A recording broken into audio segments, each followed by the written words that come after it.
우선 회사 개요에 대해서 말씀드리겠습니다. 저희 회사는 2015년에 설립되었고 현재까지 만 5년 정도 되었습니다. 임직원 총 79명이고 판교에 위치하고 있습니다.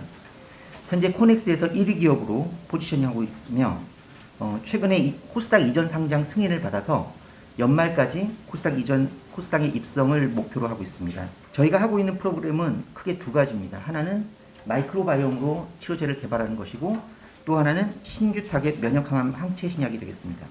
저와 박한수 박사는 서울대 의대에서 만난 친구 사이입니다.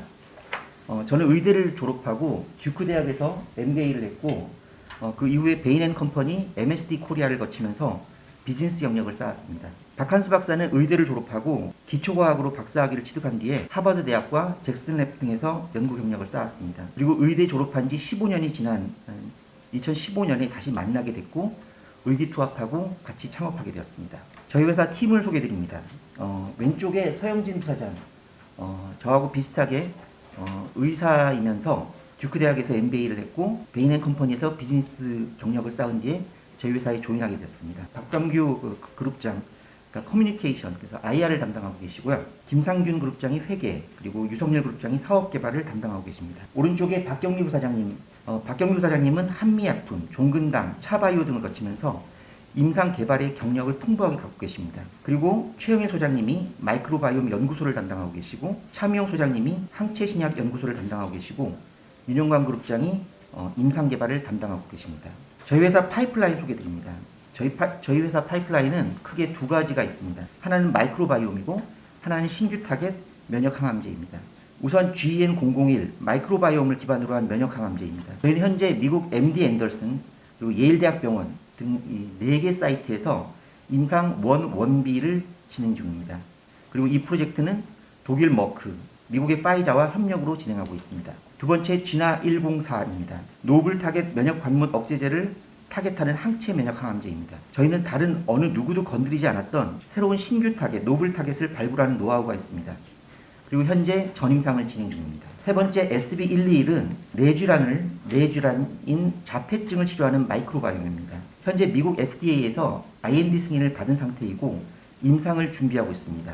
내년 1Q 정도에 임상에 진입할 것을 기대하고 있습니다. 마지막으로 GEN501 피부질환 치료제 마이크로바이옴 제제입니다.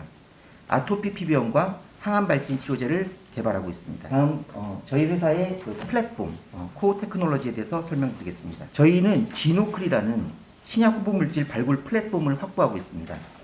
지노클은 지놈과 미라클의 합성어입니다. 우리는 국내 유수의 병원들에서 수천 개의 환자 샘플들을 확보하고 있습니다. 암 조직 샘플과 마이크로바이옴 샘플들을 모으고 있습니다. 이들 샘플들을 바탕으로 메타지노믹스, 메타볼로믹스 등의 유전체 분석을 하고 있고 암 조직 샘플의 유전체 분석 자료와 그 환자의 예후 데이터를 매칭 분석해서 약으로 성공 가능성이 높은 후보 물질들을 찾고 있습니다. 요약하자면 저희는 항상 프로젝트를 임상 현장의 언맨 니즈에서 출발하고요. 유전체 분석을 바탕으로 해서 성공 가능성이 높은 후보 물질들을 도출하고 있습니다. 저희의 면역항암제 개발 전략은 크게 두 가지입니다. 위에 푸른색 박스는 저희의 마이크로바이옴 면역항암제를 보여주고 있고요. 아래 붉은색 박스는 저희의 신규 타겟 항체 신약 면역항암제를 보여주고 있습니다. 세상에 면역항암제가 이미 많이 개발되고 있고 출시되고 있습니다. 가장 대표적인 게 PD-1이고 그 밖에도 CTLA-4나 CAR-T 같은 것들이 개발되고 있는데요. 우선 마이크로바이옴 면역항암제는 이들 다양한 면역항암제와 병용요법을 할 수 있는 치료제를 개발하는 것을 목표로 하고 있습니다. 그리고 신규 타겟 항체 신약은 기존 면역항암제가 건드리지 않았던 새로운 타겟을 찾고 이거를 공격함으로써 기존의 치료제로 혜택을 보지 못했던 환자들을 타겟팅하는 그런 전략을 쓰고 있습니다. 지금부터 저희 파이프라인을 하나씩 설명드리겠습니다. 먼저 001에 대해서 설명드리겠습니다. GN001은 건강인의 장에서 분리동정한 락토코쿠스 락티스에 속하는 특별한 스트레인입니다. 박테리아입니다. 환자에게 경구 투여, 즉 환자에게 먹는 약이고 암 환자에서 안티-PD-1과 병용요법으로 치료를 하게 됩니다. 현재 미국 MD 앤더슨 예일대학교 병원에서 머크 파이자와 공동으로 임상 연구를 진행하고 있습니다. 암 치료 현장에서 면역 항암제가 어느덧 대세가 되었습니다. 과거 화학 항암제와 비교해 보면 면역 항암제는 부작용이 없고 효과가 드라마틱하다는 그런 측면 때문에 상당히 혁신적인 약으로 평가받고 있습니다. 그럼에도 불구하고 면역 항암제에도 한계가 있습니다. 환자 100명 중에 한 20% 정도만 효과가 있다는 점이고 나머지 80%는 아직까지 이 약에 대해서 혜택을 받지 못하고 있습니다. 그러다 보니 면역항암제를 가지고 있는 다국적 제약사들이 면역항암제를 다른 항암제와 컴비를 해서 자기네 그 반응하는 그 환자의 포션을 더 높여보려고 많은 시도를 하고 있습니다. 그리고 그 중에 가장 좋은 후보군 중에 하나로 꼽히고 있는 것이 마이크로바이옴입니다. 웬만한 항암제는 이제 컴비를 했을 때 효과가 좋아질 수는 있어도 부작용이 확 배가 되는 반면에 마이크로바이옴은 부작용이 없기 때문입니다. 그래서 머크 파이자는 지노맨 컴퍼니를 공동개발 파트너로 선정했습니다. 저희의 그 에피커시 데이터를 보여드립니다. 쥐에다가 이제 암세포를 심어서 암세포가 자라게 하면 제일 왼쪽에 그 검은색 선은 컨트롤입니다. 암세포가 이렇게 쭉 자라고 있습니다. 녹색 선은 안티 PD-1을 줬을 때 암세포가 줄어드는 것을 보여주고요. 빨간색은 저희 박테리아를 주었을 때 암세포가 줄어드는 것을 보여주는데 저희 박테리아를 주었을 때, 001을 주었을 때 PD-1과 비슷한 정도의 효과를 보여주는 것으로 보여주고 있습니다. 그 제일 밑에 파란색 선은 저희 PD-1과 저희 GN001을 같이 병용했을 때입니다. 시너지를 일으켜서 암세포가 한 80% 정도 사이즈가 줄어드는 것을 볼 수 있습니다. 결과적으로 저희의 그 GN001은 단독으로 쓰일 때 PD-1과 효과가 비슷한 것 같고 PD-1과 병행했을 때는 강력한 시너지를 보여주는 것으로 얘기할 수 있겠습니다. 지금까지 저희 회사가 성취했던 비즈니스 성과물들을 소개합니다. 저희는 머크 파이자와 임상 협력 계약을 맺었고 공동으로 원비 임상을 현재 진행하고 있습니다. 머크 파이자는 아벨로마비라는 PD-L1 항체 신약을 100억 원 정도의 규모로 저희한테 지원을 하고 있습니다. 또 미국 FDA 대상으로 대관 업무를 하거나 임상 설계를 할 때 머크파이자의 엄청난 인력들이 저희한테 들러붙어서 많은 도움을 주고 있고 그래서 저희가 그 노하우를 배울 수 있는 장점도 있습니다. 임상 결과가 나왔을 때 라이센싱을 해갈 수 있는 최우선 협상권을 또 머크파이자가 가지고 있습니다.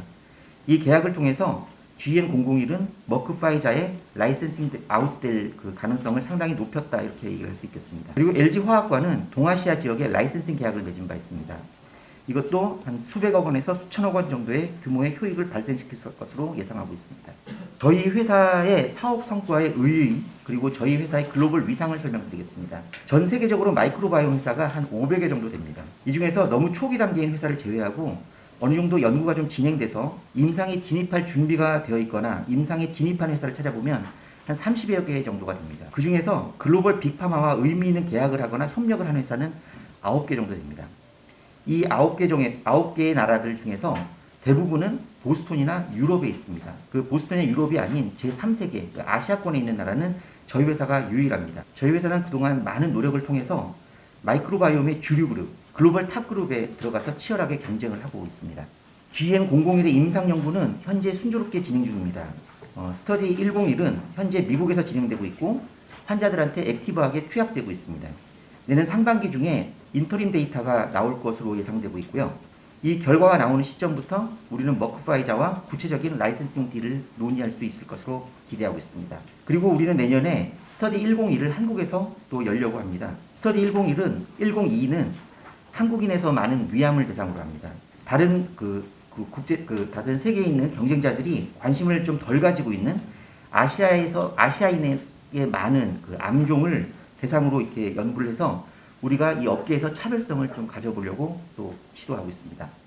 이들 결과를 바탕으로 빠르면 2022년 또 좀 아니면 또 2023년 정도에 라이센싱 딜이 만들어질 거라고 기대를 하고 있습니다. 다음은 지나 104 신규 타겟 면역 항암제를 소개드립니다. 이뮨 체크포인트 이니비터 면역 관문 억제제라는 것이 암세포의 이제 표면에 있는 단백질 물질입니다. 가장 유명한 것이 PD-1, PD-L1입니다. 암세포 표면에 있는 PD-L1이 T세포 표면에 있는 PD-1하고 이렇게 손을 잡으면 자기가 이제 나쁜 놈이 아니라는 신호를 T세포한테 이렇게 보내게 됩니다. 그 T세포는 그러면 이제 암세포를 죽여야 한다 이런 암세포를 죽이는 자기의 본분을 잊어버리고 암세포를 공격하지 않게 되고요. 이 과정에서 이제 항체를 만들어 가지고 이 손잡은 거를 끊어버리면 다시 T세포가 활성화돼서 암세포를 공격하게 되고 암이 치료하게 됩니다. 저희의 가정은 이 암세포 위에 단백질이 수천 가지가 있는데 PD-1과 같은 작용을 하는 애들이 분명히 또 있을 거다. 이런 과정에서 출발을 했습니다. 그리고 저희는 GICP104라는 단백질을 찾아냈고 이 단백질이 면역 관문 억제제 역할을 한다는 것을 증명했습니다. 그리고 그 단백질을 차단하는 항체를 개발했고 여기에 G나104라고 이름을 지었습니다. 왼쪽 패널을 보시면 GICP104의 효능을 보여주는 자료입니다. GICP는 아까 말씀드린 대로 암세포 표면에 있는 노블 타겟이고 면역관문 억제 역할을 하는 단백질입니다. 왼쪽 그림의 회색 바는 T셀의 이제 T세포의 활성도를 보여주고 있고요. 그 연두색 바가 PD-L1을 주었을 때 T세포 활성도가 떨어지는 것을 보여주고 있고요. 빨간색 바는 GISP104를 주었을 때 T세포가 더 강력하게 억제되는 것을 보여주고 있습니다. 오른쪽은 우리가 개발한 항체 G나104를 주었을 때 암세포 성장이 억제되는 것을 보여주는 동물 실험 자료입니다. 검은색은 쥐에서 이제 암세포가 자라는 컨트롤을 보여주고 있고요. 붉은색은 항체 G나104를 주었을 때 암세포가 자라는 것이 억제되는 것을 보여주고 있습니다. 저희가 개발한 항체 G나104가 항암 효능을 가지고 있다는 사실을 보여주는 강력한 자료입니다. 면역 관문 억제제 노블 타겟 항체 신약 프로그램은 두 개의 프로젝트가 현재 노블 타겟이 규명되었고 항체가 개발된 상태입니다. 그리고 그 이후에도 추가적으로 뒤따라오는 또 신규 타겟을 개발하는 프로그램들이 줄줄이 있습니다. 다음은 SB121 뇌질환 마이크로바이옴 프로젝트를 설명드리겠습니다. 저희는 지난 9월에 인디애나폴리스에 있는 사이오토라는 회사를 인수했습니다. 이 회사는 자폐증을 치료하는 마이크로바이옴 프로젝트를 메인으로 하고 있습니다. 퍼듀 출신들하고 일라이 릴리 출신들이 뇌과학자들이 회사를 이끌고 있습니다. 어쩌면 이제 장내 세균을 컨트롤해서 뇌질환을 치료하겠다는 것이 좀 생소할 수 있는데요. 뇌질환을 연구하는 이게 뇌과학자 사이에서는 많이 알려진 개념입니다. 겉브레인 엑시스라 그래서 장과 뇌가 이게 축으로 연결되어 있다 이런 얘기고요. 그래서 장의 마이크로바이옴을 교체해줬을 때, 바꾸어줬을 때 뇌에 긴밀한 영향을 줄 수 있다는 개념입니다. SB121은 모유에서 유래한 락토바실러스 루테리라는 세균을 특수 처리해서 활성도를 높인 물질입니다. 자폐증 환자가 이게 먹게 되면 장에 도달하게 되고 장에 도달하면 이제 미주신경을 거쳐서 뇌에 전달되게 됩니다. 그럼 뇌에서 신경 전달 물질인 옥시토신이라는 물질을 분비하게 되고 결과적으로 자폐증에서 코어 심텀인 사회성이 좋아지는 그런 효능을 보여줄 것으로 기대되고 있습니다. 여기서 오른쪽 그 패널을 보시면 쥐의 뇌에서 옥시토신이 분비되는 양을 보여주는 데이터입니다. 가장 오른쪽에 빨간색 바는 SB121을 주었을 때 옥시토신이 극적으로 올라가는 그런 효과가 있음을 보여주는 그런 데이터입니다. 사이오토는 그리고 또 이제 이 SB121만 가지고 있는 것이 아니라 특허로 보호받고 있는 마이크로바이옴을 코팅하는 기술을 가지고 있습니다. 마이크로바이옴 산업에서 효과가 좋은 세균을 찾는 것은 상당히 중요하지만 그 세균을 찾았다 하더라도 그 이후에 또 중요한 허들이 하나 남아 있습니다. 이것은 생산을 얼마나 효과적으로 하느냐 이런 문제인데요. 당연히 마이크로바이옴을 이제 용량을 확 높여가지고 투약을 하면 효과가 상당히 좋겠죠. 근데 이제 생명체다 보니까 이 용량을 높이는데 이 케미칼 같이 쉽지가 않습니다. 넉넉하지가 않습니다. 상당히 용량을 높이는데 한계가 있습니다. 그러다 보니까 CMC 기술이 이제 마이크로바이옴 산업에 상당히 중요해지는데요. 사이오토의 이 그 제제 기술은 이 마이크로바이옴에다가 몇 가지 처리를 해가지고 용량을 늘리지 않아도 효능을 상당히 증폭시킬 수 있는 그런 기술입니다. 우리는 이게 사이오토를 인수할 때 SB121을 자폐증 치료제로 성공하는 그런 개발 프로젝트도 상당히 중요하지만 사이오토의 제제 기술을 우리가 갖고 있는 다른 마이크로바이옴 프로젝트에 적용시키는 가능성도 보았고요. 또 이 기술을 경쟁사들 또 그 글로벌리 또 여러 그 마이크로바이옴을 개발하는 회사들한테 라이센싱 아웃 해가지고 또 이렇게 또 이렇게 비즈니스를 창출할 수 있는 그런 것도 기대를 하면서 이 회사를 인수하게 되었습니다. 저는 원래 이제 정신과 의사고요. 소아정신과를 했습니다. 이 장표는 제 임상 경험을 기초해서 만든 장표인데요. 저는 이제 자폐증 약이 이게 성공하게 되면은 그 성공하는 그 시장의 그 성장 가능성이 ADHD 그 시장 모습에서 좀 유추해 볼 수 있다고 생각을 합니다. ADHD는 인구의 7% 정도 되는 그러니까 상당히 많은 사람들이 가지고 있는 질환입니다. 자폐증 역시 인구의 4% 정도 됩니다. 상당히 많은 사람들이 가지고 있습니다. 제가 정신과 레지던트 시절에만 해도 ADHD 약이 변변찮은 게 없었습니다. 그러다가 2000년대 초반에 콘서타, 스트라테라 이런 혁신적인 약이 나오다 보니까 시장이 갑자기 폭발적으로 성장하는 것을 본 적이 있습니다. 자폐증도 아직까지 변변찮은 치료제가 없습니다. 저는 이 자폐증 약이 옥시토신을 분비시켜서 자폐증을 해결하는 그 약이 나오게 되면은 또 하나의 블록버스터, 그러니까 정신과 시장에서 하나를 장을 여는 그런 블록버스터가 될 것으로 기대를 합니다. 현재 사이오토하고 또 저희 회사의 임상팀이 긴밀하게 협조해서 미국 FDA에서 IND 승인을 받은 상태고요. 지금 이제 액티브하게 임상 진입을 위한 준비를 하고 있습니다. 아마 내년 1Q 정도에 임상 진입이 미국에서 시작될 것으로 기대하고 있습니다. 지금부터 저희 그 투자를 왜 해야 되는지 인베스트먼트 하이라이트에 대해서 설명드리겠습니다. 저희 회사의 모든 파이프라인은 다 퍼스트 인 클래스를 목표로 하고 있습니다. GN001의 경우에 우리는 마이크로바이옴 면역 항암제를 개발을 하고 있고 머크 파이자와 공동 개발자로 인정을 받고 있으며 이 분야에서 세계적으로 톱5 그룹 안에서 치열하게 경쟁하고 있습니다. G104의 경우에 우리는 다른 회사들이 아무도 건드리지 않았던 신규 타겟을 찾고 그것을 검증하고 이에 대한 항체를 개발하고 있습니다. SB121 경우에 자폐증 치료제가 없는 시장에서 옥시토신을 통해서 자폐증을 치료하게 되고 이것은 블록버스터를 만들 것으로 기대하고 도전하고 있습니다. 저희는 지금까지 저희가 도전하는 어떤 그 프로젝트 또 분야를 선정할 때 신규 분야라서 아직 많은 회사들이 여기를 막 덤벼들지 않아가지고 아직 좀 검증이 좀 충분히 안 돼 있고 그러다 보니까 리스크가 높지만 나중에 이걸 성공을 했을 때 그 포텐셜이 엄청나게 큰 아직까지 리스크가 높지만 포텐셜이 큰 그런 분야들을 항상 도전해 왔습니다. 저희가 이제 코스닥에 상장을 하고 회사가 점점 커지더라도 저희는 안전한 그런 분야에 안주하지 않고 계속해서 이런 리스크 테이킹을 하고 큰 포텐셜을 추구하는 그런 DNA를 버리지 않고 잘 유지하려고 생각을 하고 있습니다. 이 장표는 저희의 이제 개발 전략을 보여줍니다.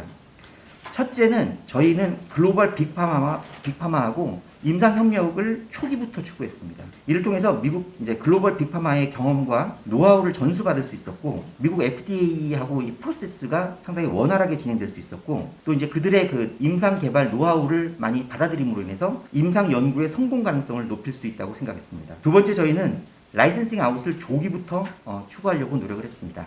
그걸 통해서 일찌감치 좋은 상업화 파트너를 선정을 하고 그래서 저희가 사업에 안정된 그런 파트너를 확보하려고 노력을 했습니다. 세 번째, 저희는 글로벌로 확장하려고 합니다. 그 일환으로 인디애나폴리스에 있는 사이오토를 인수했습니다. 사이오토를 통해서 미국 임상을 원활히 진행하고 새로운 파이프라인을 확충하는 그런 교두부를 확보할 수 있었습니다. 그리고 또 우리는 생산 공장을 확보하려고 노력하고 있습니다. 현재 유럽과 미국 쪽의 생산 시설을 확보하기 위해서 구체적인 프로세스를 진행하고 있습니다. 조만간 구체적인 결실을 맺을 것으로 기대하고 있습니다. 저희는 3개 정도의 회사를 저희 피어 그룹으로 놓고 비교를 좀 해봤습니다. 우선 매드팩토입니다. 그들은 합성 항암제하고 항체 신약을 개발하고 있습니다. 다음 제넥신입니다. 융합 단백질하고 항암 백신을 개발하고 있습니다. 다음 ABL 바이오입니다. 항체 신약과 안티버디 드럭 컨주게이트를 개발하고 있습니다. 이들 모두가 이제 면역 항암제를 개발을 하고 있고요. 또 2개는 글로벌 빅파마하고 협력을 하면서 저희 회사하고 비즈니스 모델이 상당히 비슷하다. 저희가 추구하는 방향하고 비슷하다고 봅니다. 그리고 이 회사들은 시가총액이 1조에서 2조를 지금 왔다 갔다 하고 있습니다. 이것으로 볼 때 저희 회사도 이 정도 사이즈로 무난하게 성장할 가능성이 있지 않나 이렇게 주장을 하고 싶습니다. 끝맺으면서 저희 회사가 지금까지 이제 5년 동안 상당히 빠른 속도로 성장을 해왔는데요. 이번에 이제 IPO를 하게 되면서 IPO 이후에 어떤 목표를 가지고 회사를 이제 이끌어갈까, 그리고 어떤 목표를 잡아야 될까 이런 고민들을 지금 많이 하게 되는 시점입니다. 저희는 아까 말씀드렸지만 혁신적인 DNA를 혁신적인 것을 추구하는 이 DNA를 놓치지 않았으면 합니다. 그래서 아까 말씀드린 대로 리스크가 크지만 포텐셜이 큰 그런 사업 영역을 꾸준히 추구하려고 노력합니다. 우리나라가 GDP 한 10위권 되는 전 세계 선진국인데요.